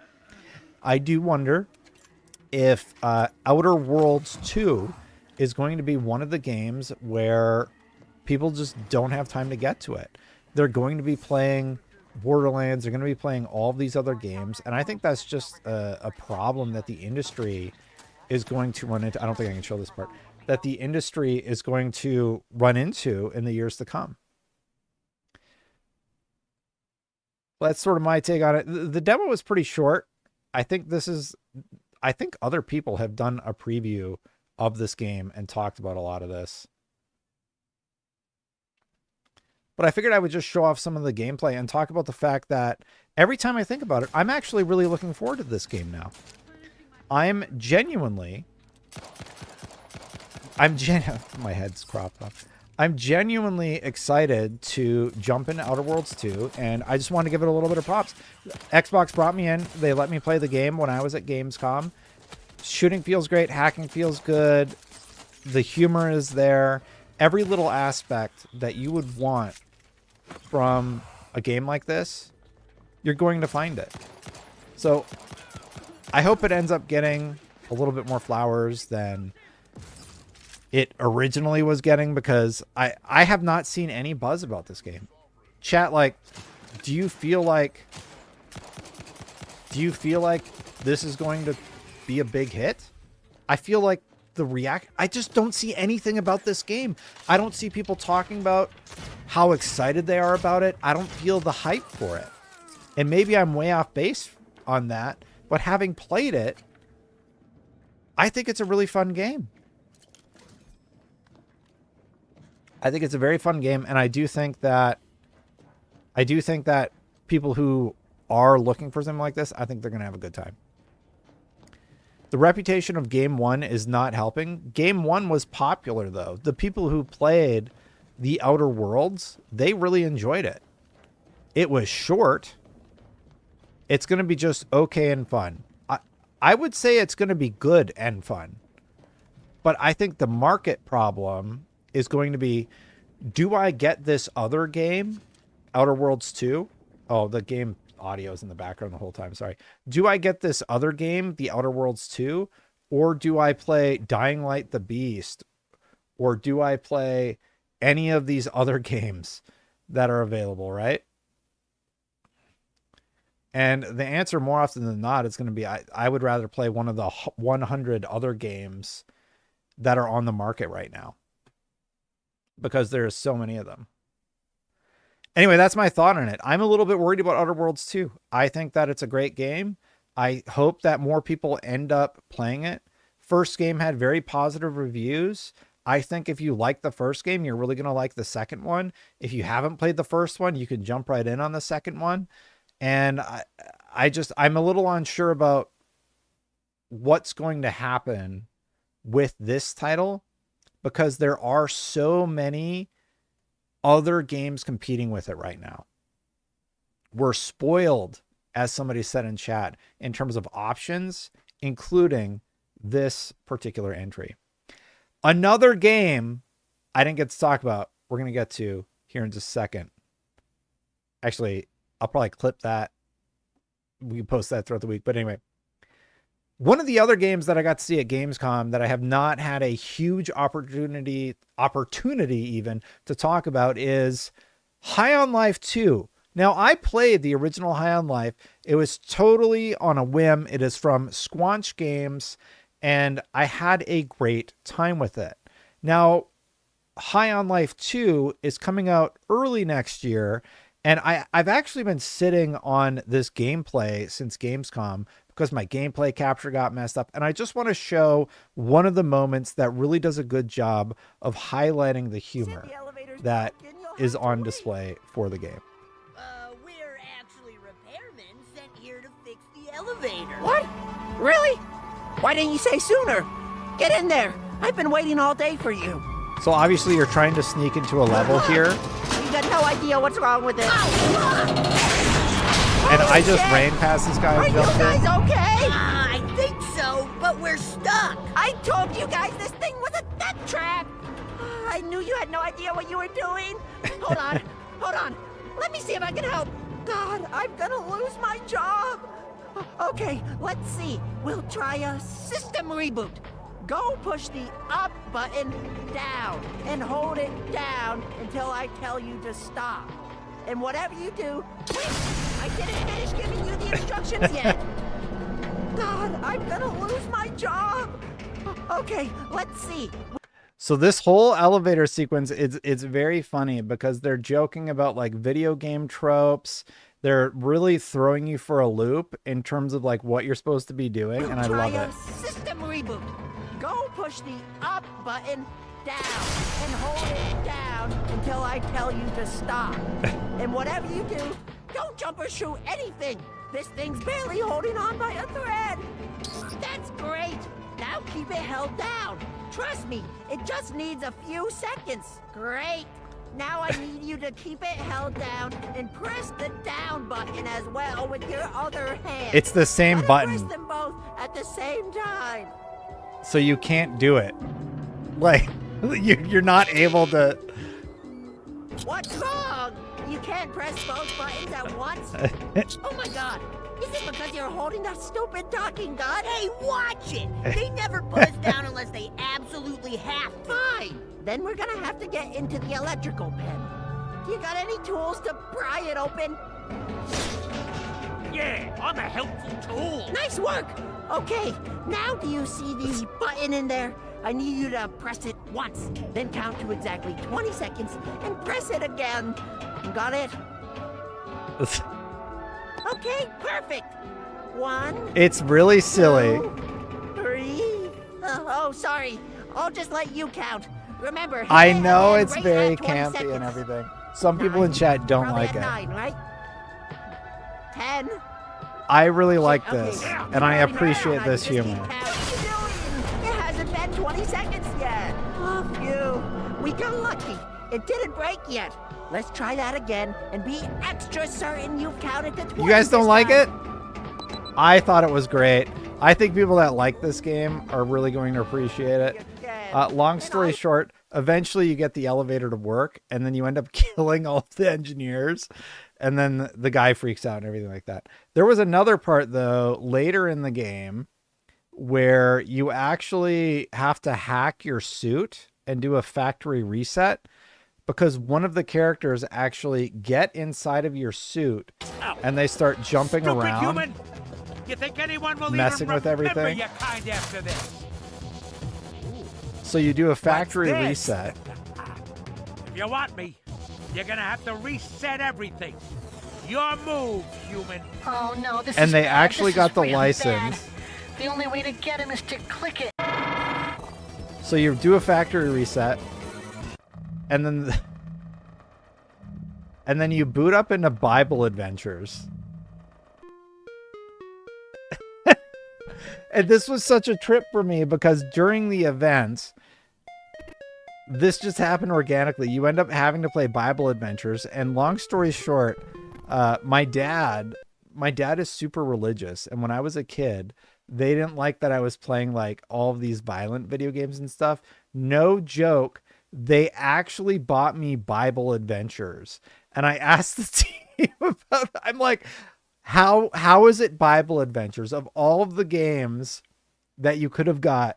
So they actually went out and got the license or whatever for Bible Adventures, and they actually have basically the full game within High on Life 2. And of course, eventually you hack your way out of the system and get out of there. And then you actually have to stab yourself while trying to hit, where's the character, but you're like stabbing at your own arm. Anyway, lots of fourth wall breaking stuff in Outer Worlds 2. I didn't really get to talk about it. I just think it's one of those games where it's not the hardest game that you've ever played, but it does enough of the silly stuff where it's very fun. And I like that they poke fun at the tropes of the video game industry. There's also this moment. I just brought this up randomly. There's also this moment where this guy, and he's like trying to explain how to amputate him and make him into the gun that he is famous for. And if you just start doing it, he's like, wait, I didn't explain it. So you could just start hacking away at him, and then you just make him into a gun. And he's like, wow, you still managed to do it. So I don't know. I really like the original High on Life. I haven't seen a lot of people talking about High on Life 2. I think that I understand why the audience is somewhat niche, but I think if you liked High on Life 2 already has my seal of approval. The first one was 6 to 8 hours. I played it in a few evenings, and I think that you're going to have a lot of fun if you end up playing the sequel. All the humor is there. All the beats are there. I had a really, really great time with it. And it's just like the intro section of the game where you get to play that. Like the first thing you do is you jump out of your vehicle into this parking lot area, and then you try and save a parking spot for your friends whose car you just jumped out of. And you get into arguments with other people who are also trying to save their spot for parking. So it's that typical wackiness that you're going to expect from the Outer Worlds. And they also have skateboard movement where you can, jump around on your skateboard and you can shoot out the skateboard as an actual projectile when you're moving around. So this is a lot of fun. I think it's very funny, and I was very excited to see that it got a little bit of time from the Xbox booth and the Xbox team. I had a lot of fun with it.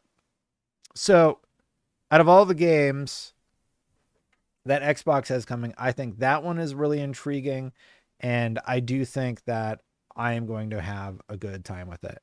I don't have a ton of video footage for this one, but I'm sure a lot of you have seen that I've been a little salty about the whole Ninja Gaiden preview thing. So when I was at Gamescom, I did make time to play Ninja Gaiden 4. This is me at the booth. I was allowed to take a photo of me playing it.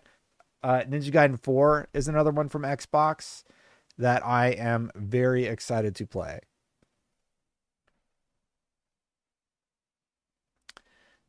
Ninja Gaiden 4 is really good. I am glad they didn't let me capture gameplay actually because I played so bad. But just real quick, I got to play it at Gamescom. It's awesome. If you're really good at combat games, this is more Ninja Gaiden. It reminded me a lot of, Ninja Gaiden 2, which came out earlier this year. It has a lot of cool mechanics. You can like take out a larger weapon and use that for your attacks. You can use your blades that you normally use in combat. I really need more time to just sit down and learn that game, but I think it is a lot of fun, and I'm very excited to play more. Now, another one that I got to play, I didn't really talk about this at all at the event or anything like that, but I got to play Phantom Blade Zero. Now, this is just off-screen footage. This is the only way that they would let me capture it. I think what I'm going to do for Phantom Blade Zero was just post the off-screen. It is what it is. Do my best with it and let y'all decide if you like it or don't. But this game is really, really slick. I haven't seen a lot of coverage about Phantom Blade Zero. It's very fun. Who in chat, I'm recording this live if you're watching a VOD, who in chat has heard anything about this? Like, I've missed the coverage, but we have combat on the Xbox side with Ninja Gaiden, and you have like a combat game mixed with Dark Souls mechanics with Phantom Blade Zero. I'm really excited about both of these. I love that we're getting more combat focused games like the two games that I mentioned. And this was one of the last ones that I got to play for the day. I was able to sneak in and play it. And what it does is it has you do all of this difficult stuff. And then it just kind of gives you free reign to go out into the world and explore with some of the different weapons that you can utilize. I'm using what looks like the Soul Reaver from Soul Reaver, and combat is super slick. It feels really good. You have these super slick, cool finishers that you can execute at the end. And yeah, you can totally just annihilate other players. You can do all these cool parries. I had way more fun. Whoa. I don't know what's going on there. I had way more fun with this than I was expecting. And I just wanted to give it a little bit of props because I haven't seen a lot of people talking about it, but it is very, very fun. Do not sleep on Phantom Blade Zero. Sorry. Okay. We can go back to gameplay. Some of the mechanics, there's a counter mechanic. You can switch to different like heavy based weapons. And that's what I've done here. I get a little bit lost in this section, but you have archers that are shooting at you and such. Phantom Blade Zero, I think it's going to be pretty big. It reminds me of Dark Souls, but it has the combat roots that a game like that really needs to see success. And I hope that more people end up giving it a chance because I haven't seen the hype for this one. And it's another one of those games where I think people are sleeping on it. And I think it's going to be big. They had a massive booth at Gamescom. It was huge. It has been covered a few times. Okay, well, I missed the coverage. For me, they had this massive presence at Gamescom. I got to their booth. I got to play it. I got to play off screen. It's so freaking fun. It's really, really good. It reminds me of a lot of people in chat right now. They're saying Black Myth Wukong. Yes, Black Myth Wukong was a lot of fun also. Obviously, I think it was one of my favorite games last year in 2024.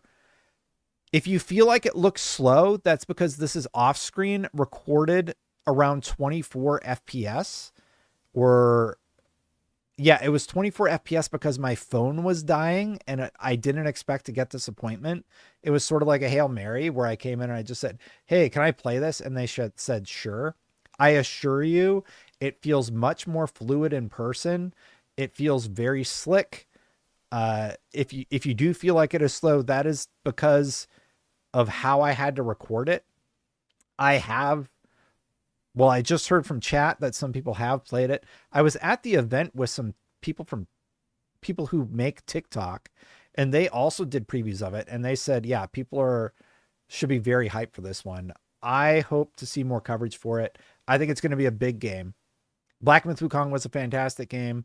I hope to see more about this game also, because it ran pretty well. I wasn't really I wasn't really playing for optimization or anything like that, but I had a good time. It has a 2-blade mechanic, so you have your main blade and then you can switch to a secondary blade. And man, just the finishers don't really get old, and they change also as you switch your weaponry.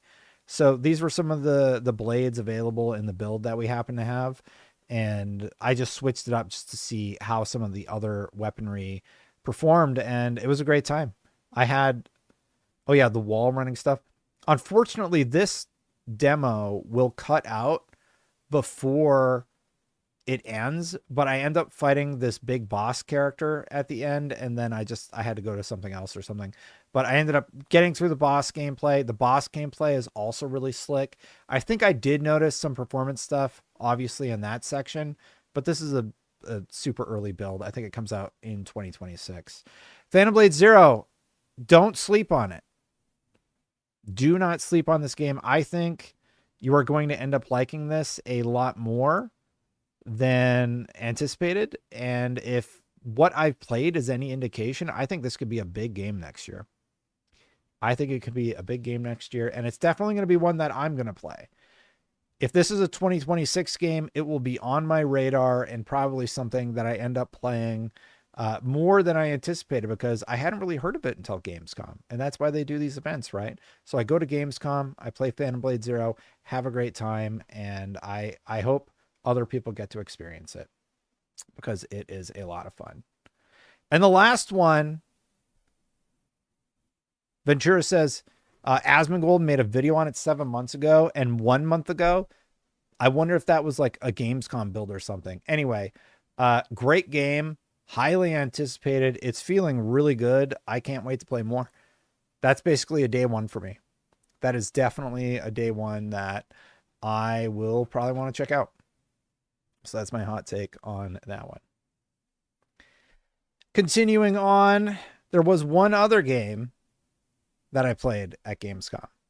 So this gameplay is going to be a little bit different than some of the other stuff that you've seen. This is gameplay of Invincible Versus. Now, Invincible Versus is basically, I don't know how else to describe it. It's Injustice, but it's invincible.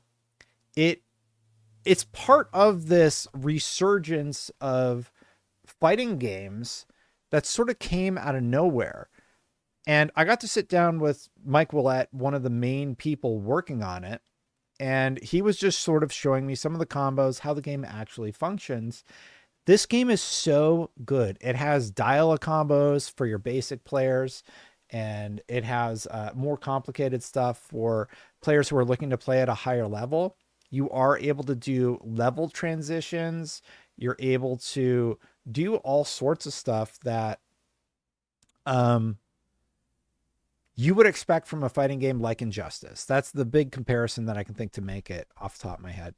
Now, a lot of the team who worked on this also worked on one of my favorite games, Killer Instinct. Killer Instinct is one of my favorite games from the Xbox era.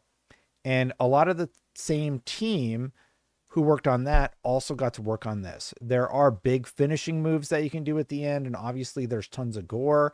I think Invincible Versus is going to be a great game for fighting game enthusiasts who have been looking for another game to add to their hype meter, especially when we're going into a year where, in terms of fighting game, we have Invincible Versus, and we also have Marvel Tocom Fighting Souls.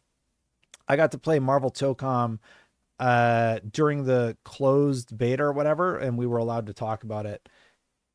That was another one that ended up being really fun also. So there's just all of this cool stuff happening in the fighting game space right now. And it's really nice to see that we're getting this sort of resurgence of titles. And this is just gameplay. It's not exciting gameplay, but it's gameplay where he's trying to explain how the game functions, and we're catching up because we've known each other for years. I met the guy working on this when we revealed Thunder for Killer Instinct on the Xbox One. I walk into the room, sort of a crazy story. I walk in the room and they're like, Destin, what are you doing here? Because I haven't seen him since like the KI days. And then they did a KI2 thing, I think, at Evo, the last Evo I happened to go to.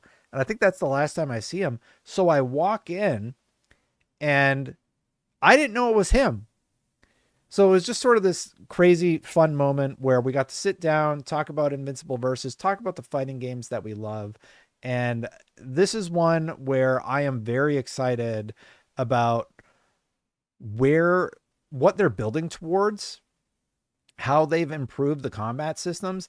And there's depth here for players that are looking for, harder to do moves and such like that. But then for fans like me of Invincible and of the over-the-top violence, you have moments like this where the dad drops basically a mountain on his son and takes him out. You have all the gore that you could possibly want from any of these games.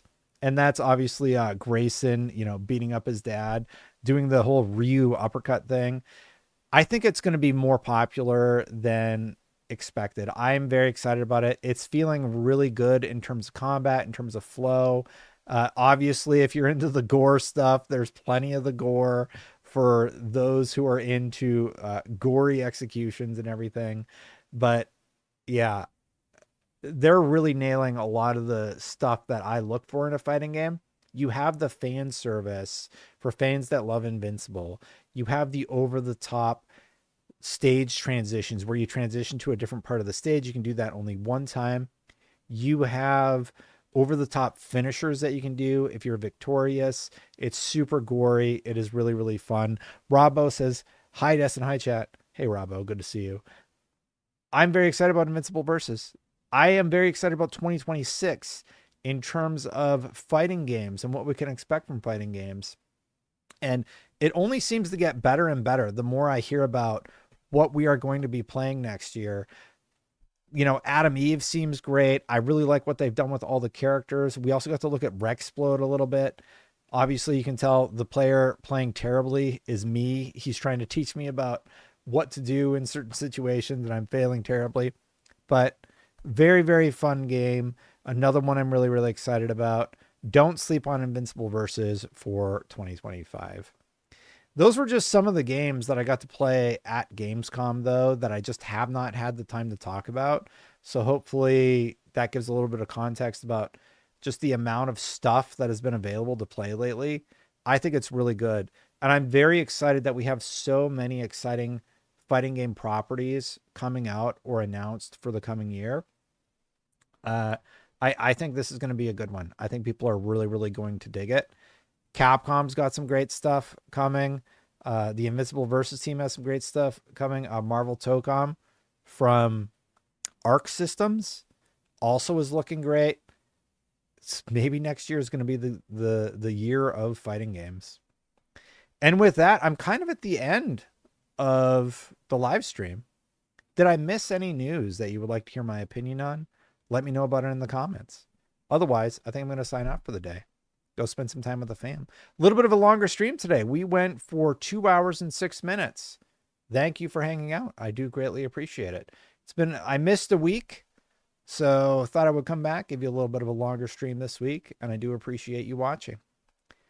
Thanks for watching, everybody. Hit that subscribe button, hit that bell to know my content goes live. I do greatly appreciate you hanging out, and I hope you have a wonderful rest of your day. Thank you so much for the members, Chris Ferretti, Philironi, Aries EMS. I do appreciate your support, as well as everybody else who supports. The best place to support my work is over at patreon.com/SafeStatePlus.